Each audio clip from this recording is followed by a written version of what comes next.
18 ذوالحج تھا، جمعے کا ہی دن تھا، اور حضرت عثمان غنی رضی اللہ تعالیٰ عنہ روزے سے تھے، عصر کا وقت تھا، قرآن مجید کی تلاوت کر رہے تھے۔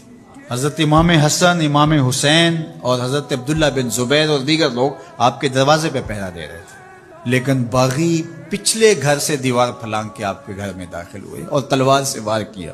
آپ کی زوجہ حضرت نائلہ آگے بڑھی اور ہاتھ سے روکنا چاہا، آپ کی انگلیاں کٹ گئیں۔ پھر دوسرا وار کیا تو حضرت عثمان غنی رضی اللہ تعالیٰ عنہ کا دایاں ہاتھ کٹ کے گر گیا۔ حضرت عثمان غنی رضی اللہ تعالیٰ عنہ نے افسوس کیا اور کہا کہ تم نے وہ ہاتھ کاٹ دیا جس سے میں وحی کی کتابت کیا کرتا تھا۔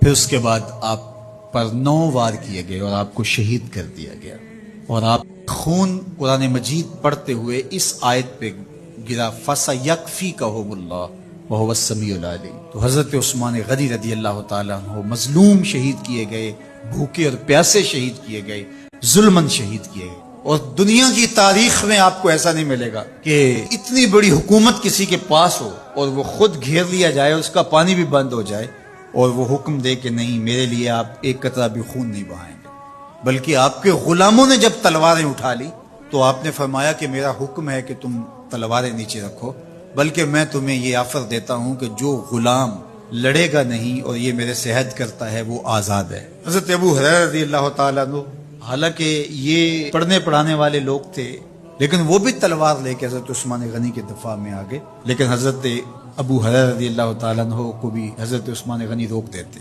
حضرت عثمان غنی رضی اللہ تعالیٰ عنہ مظلوم شہید کیے گئے۔